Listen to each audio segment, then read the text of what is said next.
Matthew, we've got a date, we've got a venue. Yeah. Might even have an opponent, but probably won't. Have you got an opponent? No, I haven't yet, no. Probably won't find out till the day or a week before. Well, if you do find out the week before, it'll probably change anyway, so. Yeah, I but know. it's happening now, November the 30th, on a cracking card. We've got Colin Day. You said you've been moving around with? I've done a couple of rounds with Colin Day up at Rydell's gym. Been sparring Colin Day. We've done a 6th round there last week. We've done, I think, another 6 or 5 round there the week before that. Yeah, because I think he's going to be stepping up to 8 rounds, fighting Tom McGuinness from No Limits. Yeah, and bill, it should be a cracking top of the bill. That. No, yeah. You've got Masher on there, and you've got Tom Farrell.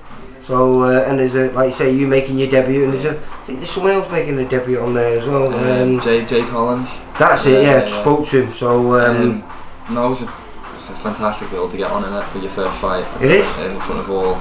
It's going to be a big crowd there for the likes of Farrell, Masher Dodd, obviously the little derby.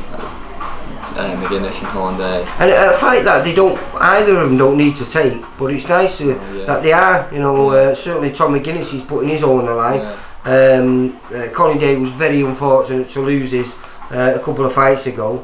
So, it's happening now though, isn't it? People are putting their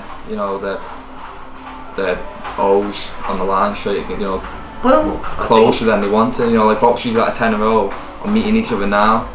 Doesn't do any harm. Doesn't do any harm at all. No, I think it's better that way. Because if it's a good, close, tight fight, then it makes for a great rematch further down the line for maybe a major title. I think no matter whoever the loser is out of McGuinness and Colin Day fight, it doesn't mean that boxing's over. Well, it's how they lose, isn't it? Sometimes, even though you're always going to get a loser and a winner.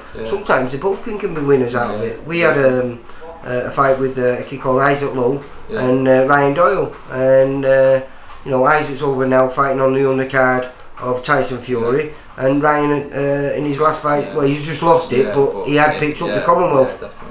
So shows, isn't it? Just shows you.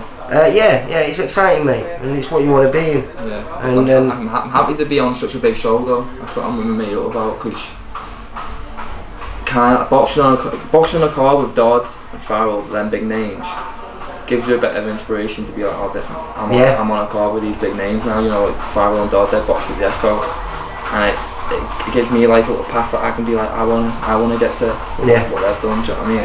So that's why I'm happy that I'm on the undercard with such a high level of fighters, profile fighters, and they're both looking to get right back into the mix themselves. And they are. I think with Lewis Ritson losing to Pitera, who's an ex-foe of Masher Dodd, who he beat, I think, just over 2 years ago it was now. So I think it drags Masher right back into the equation, doesn't it? Definitely does. As well, you've got Luke Willis on it as well, haven't you? And I think he's on it, and I think well, he had a great performance there. Emperor might be next year. I think looking to get. Well, Luke wants to fight everyone and anyone at present. I like Luke, to be honest. I like the way he comes across from the camera. You can't help but like him. He's and he's a very, very talented lad. So like you say, I think everyone in Liverpool is in for a real treat, because like you say, a great top of the bill. I've had a good support as well, back home. Obviously everyone, Sean Dodd and Tom Farrell, they sell tickets for their mates, and their mates drive down the road and turn up to Olympia.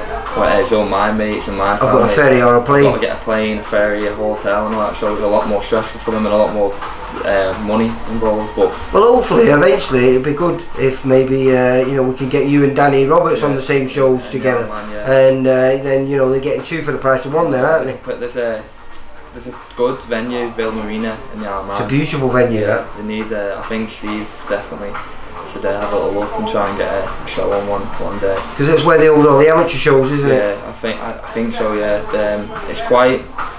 They have a thing on, a charity event there. It's got a big, and it's honestly it sells out. It's massive in the Isle of Man. It's like a white collar thing. It's a big round auditorium, like the Albert Hall. Yeah. It's a mini version of it.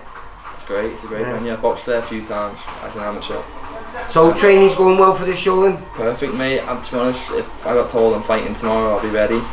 Obviously, I've started strength, conditioning, which is quite. Have you ever done that before as an amateur? I have, yeah, but this has been a bit different than what I've ever done before, and I've definitely, sometimes I've cried in the session, honestly, I've tears running down my eyes.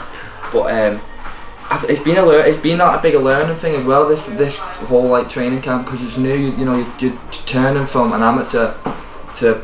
Well, as an amateur, I mean, because you were a very successful amateur, you won the Northwest Region and national titles. How much more training are you doing now? It's weird. I feel like I'm doing less training, but I'm getting more out of it. If that makes sense. I feel like when I was an amateur, training constantly, but you're overdoing it. Right. As a professional, everything's more.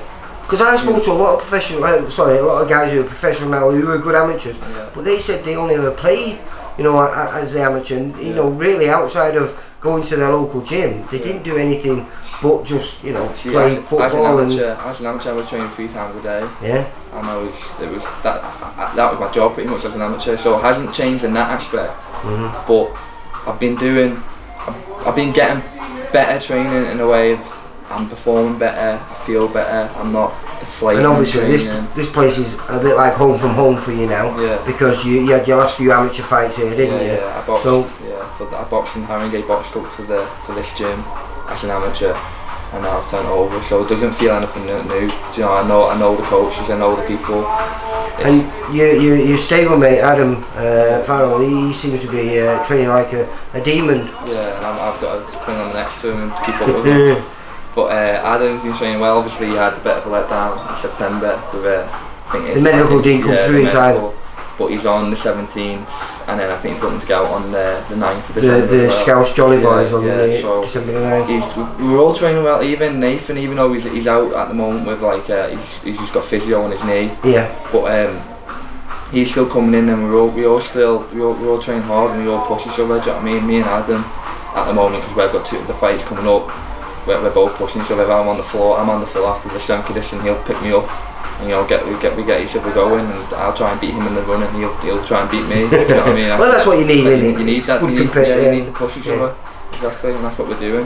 Well, hopefully, like I say, I'm going to be chatting to you on November the 30th, and you'll be 1-0, and that's the ball moving, and hopefully, like I say, should set you up for a great 2019. Yeah, definitely, that's what I'm looking forward to. It's just got any sponsors that you want to thank?